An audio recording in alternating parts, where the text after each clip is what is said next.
Oli ku There is Still Hope channel y'essuubi. Gowe nali ku mukuto gwa Daily Stop tukwagala nnyo ali mu ggwanga Uganda ate nawali mutalamanja Mukama tukwebaza kubanga oli mulungi olw'akaseera kano era twaniza omwoyo omutukuvu ajja atukulembere okuyita mu Kristo Yesu omwana wa Katonda omulamu. Amina. Nakusomeza 25 mwezi gwa Desemba 2025 yonna gye muli kati ndowooza muli mu kubanga mutayalisa abali mu kulya abava mu kusinzana mwena we mutunenja atutunulire Christmas ono gwe tujaguza oba abantu gwe mujaguza kweri wa bwa Katonda oba tulinayo ebintu bye twesibyeko amazima naye nga tebiri mu byawandiikibwa okitegeera nga tebirimu. Omanyi Yesu yatugamba we examine everything. Buli kintu tukitunule tukipime n'ebyawandiikibwa atulabe oba akijja mu byawandiikibwa. Yesu yasisinkananga Abafalisaayo ne bamukyalenjinga.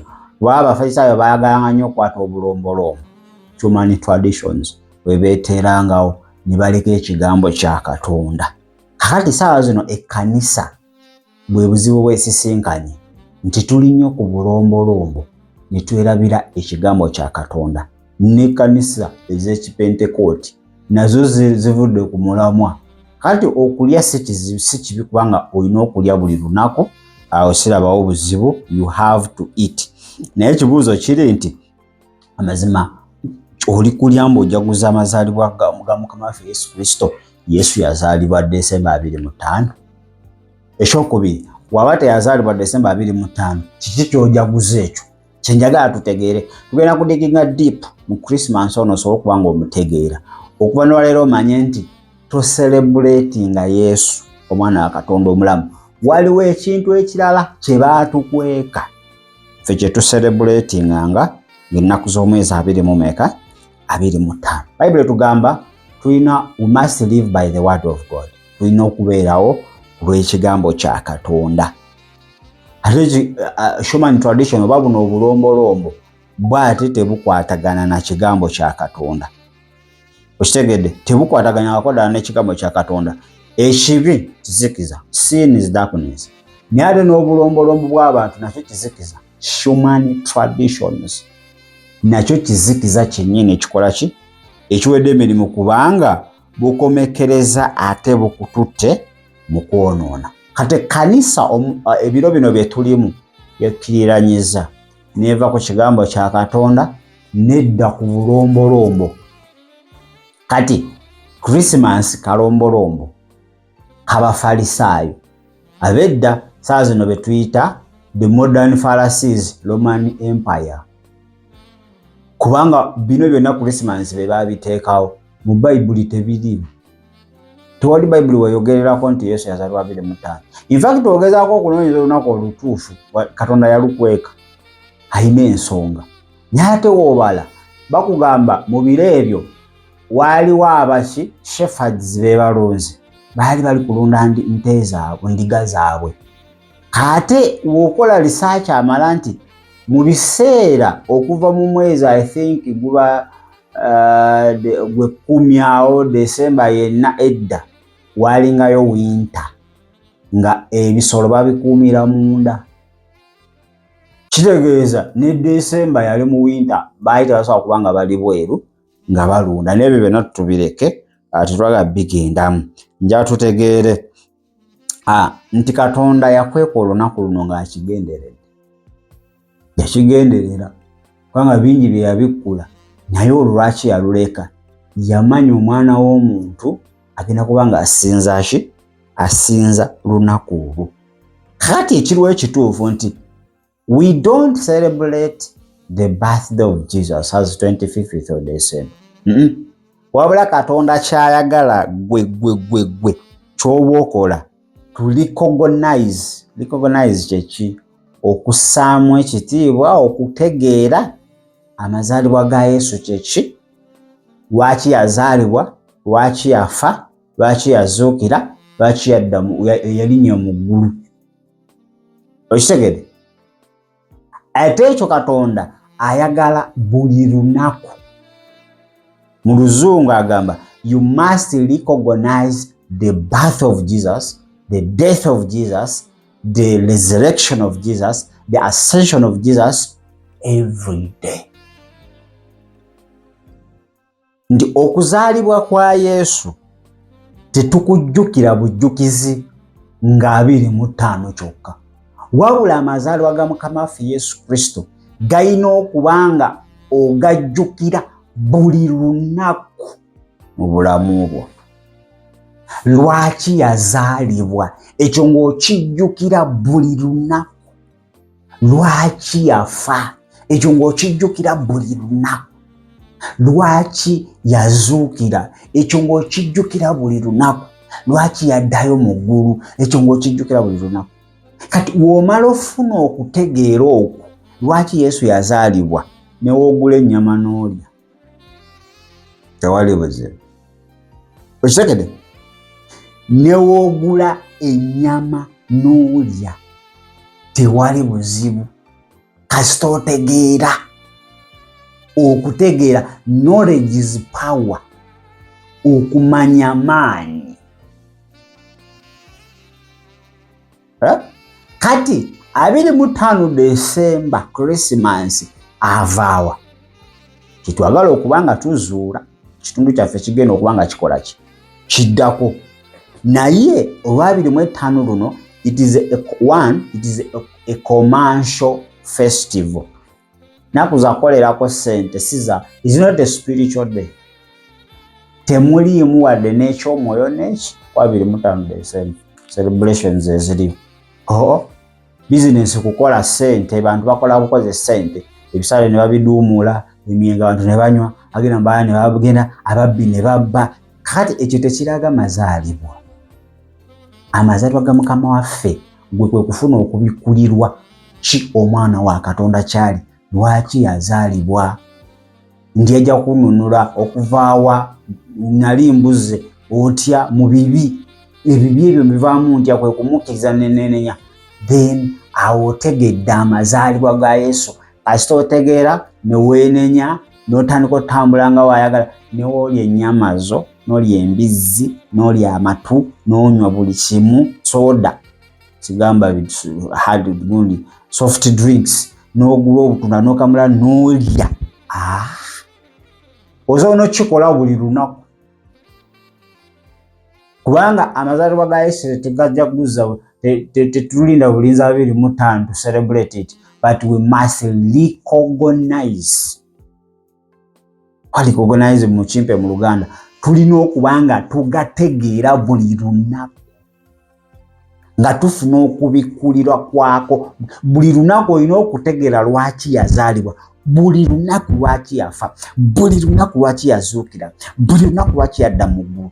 Ekyo olina okubanga okitegeera buli lunaku. Kasita okitegeera y'ennyama ola buli kimu. Naye bino ebyaleero abantu bakera mabaala, abantu babuukize ddala ojeezi kati. Abeedeetinga dda kati saa zino ke kaseera omuntu okusasula sente zabadde ali eza munne. Ago ge mazaalibwa. That can't be the birth of Jesus Christ. Why was he born? To redeem us from sin. Kaya to call us sin. Because is that the meaning of Jesus Christ's birth? Okitegedde? So okuzaalibwa kwa Yesu si tekulinga kuno okuku nti ojalinda olwo olunaku ojaguza amazaalibwa ago ojjukire. Ono Yesu teyali muntu wa bulijjo wadde yazaalibwa ng'owa bulijjo. This was not a human. This was God. Kati titulina kulinda mbu 25 as if it is your grandfather in the village. Ebyono bya buli lunaku okulaga nti Yesu wa bulijjo. Tulina okubanga tujaguza amazaalibwa ge buli lunaku.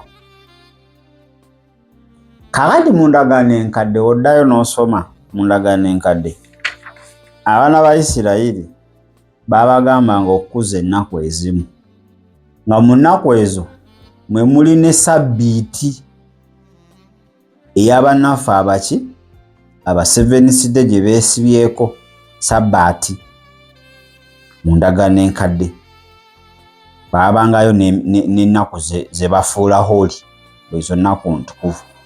Kati endagaano empya teriwe mentioningako olunaku olutukuvu. N'ebya Sabbaati byonna yabimenyawo kubanga endagaano enkadde kyali kizikiza. Kati reality yajja. Sabbath means rest. We don't rest we rest in Christ. Ekiwummulo ye Yesu. Olunaku telubangako kiwummulo. Kati biri bya ndagaano enkadde bw'ate olunaku weruti olunaku kati mu ndagaano empya tewali era ogenda sanga bakugamba nti olina okubanga luno olunaku olukuza. So this is why there is no holiday. Holidays, they are never mentioned in the New Testament. Osoma Abakolosaayo 2:16-17 ekugamba, therefore no one is to what? To act as your judge. Teri alina kudda kusalira musango lwaki olya kino, lwaki osinza ku luno olunaku, ebyo byavaawo. Kati reality we yajja, Kristo we yajja, weyagalira wosinziza kyoyagala kyolya. Olunaku lwoyagala lwosinzirizaako kyoyagala kyokola ki? Kyoyagala kyolya kubanga Yesu talina ki? Jesus has no beginning of days. Talina mbu atandika ku luno olunaku mbu ate luno olunaku lwe tulina omusinzizaako. Luno olunaku kwatandikira nedda. Jesus has no beginning of days. Wosoma Abebulaniya 3:7 akugamba, without father, without mother, without genealogy, having neither beginning of days nor end of life, but made like the Son of God, he remains a priest perpetually. Talina mama, talina tata, taliko lunaku, talina nkomero ya bulamu, nti this is his end of life. Kati n'ebyo eby'ennaku tebikyaliwo. Kati Yesu taliiko lunaku. Ebyo byogamba 25 tugenda ludiginga dipu tutegeere luvaawa. Ogenda tegeera nti 25 waliwo Katonda waawo. Waliwo Katonda wa 25 Desemba. Abaruumi tebaayagala kujjawo bakatonda baabwe. Wadde abamu baali bafuuse Bakristaayo kungulu. Naye mu mitima baali bakyali Bafalisaayo. Baali bakkiriza kungulu bafuuse Bakristaayo naye nga munda emitima gyabwe gikyali ku traditions, ku bulombolombo bwabwe. Kati ne beeyisaako ne baleeta ziri ennaku zaabwe ne batandika ozifikisinga. Abantu bonna bafune engeri gye basinzamu bakatonda baabwe. So ndowooza kampumulemuko katono. Bwenkomawo njagala tutandika okuba nga tudiginga diipu tulabe Christmas ono 25 ani nnyiniru Katonda kyoyo abantu gwe bajaguza ku 25. Bitandika bitya?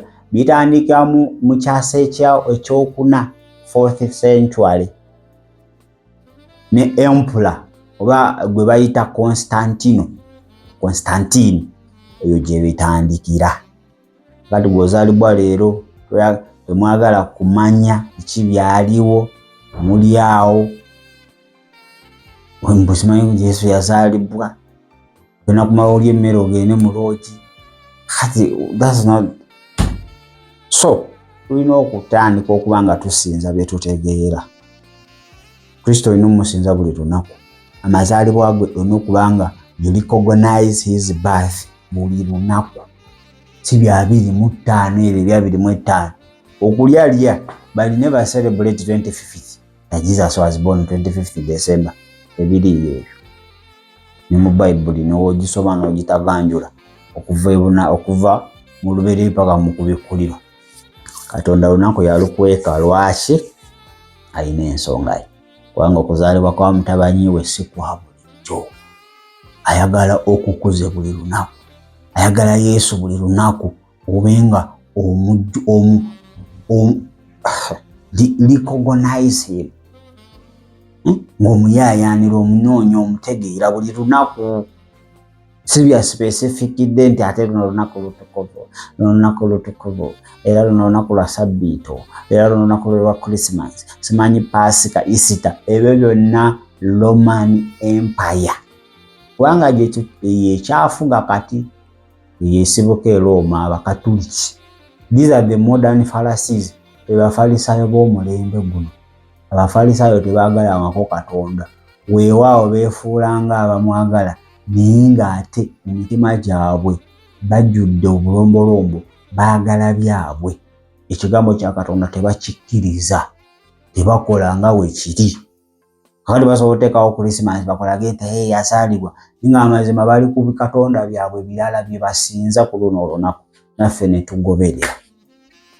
Kaneetololemu emmere yeekukke gy'owaakalya ate wenkomawo tulabe mu kyasa ekyokuna Emperor Constantino atandika ate luno olunaku lwa Christmas. Mukama nkwebaza olwa buli omu nsabye otugula amaaso so that we recognize the birth of your son every day, the death of your son every day, the resurrection of your son every day. Otusaasira obutali butuukirivu bwaffe otulongose n'omusaayi gwo mu Kristo Yesu omwana wa Katonda omulamu. Amiina. Gamba Yesu olwaleero ntegedde amazima nti nnina okutwala leero kati obeere omulokozi era mukama w'obulamu bwange.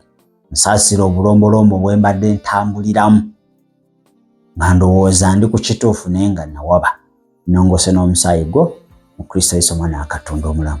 Amiina. Subscribe ngo like ngo share comment section weeri awo okubanga ate obuuza kyonna ky'oyagala okubanga omanya n'okubaako okuwabula okwoyinza okubanga oteekawo awo. Twetoolamuko katono nnyo. Aba bagamba simanyi mu Jeremiah ne bajjayo simanyi Jeremiah mmeka eyogera ku 25 ebyo birala nnyo muganda wange.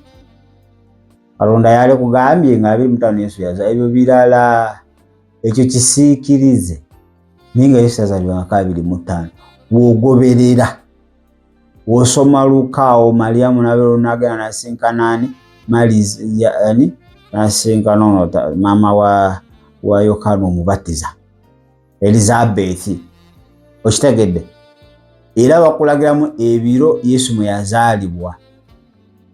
Ebiro ebyo byali bya summer tebyali bya winter. Wogamba nti yazaalibwa 25 eba winter abalunzi babanga munda n'ebisolo byabwe naye Bayibuli egamba nti baali mu kulunda. Eyo yali summer. Teri summer ebeerayo gwakuna manya December eba winter. Manya nti batulimbaali twagala kutegeera twagala kola kasitoo kyawo okumanya nga gwowedde. Kale katwetoolemu katono tukomewo. Weebale kulaba There is Still Hope. Okumanya ebisingawo tukubire ku 0752 34 14 47 oba ku 0761 08 83 15. Osobola n'otufuna ku email eya tshitv74@gmail.com. Eno ye There is Still Hope, channel y'essuubi.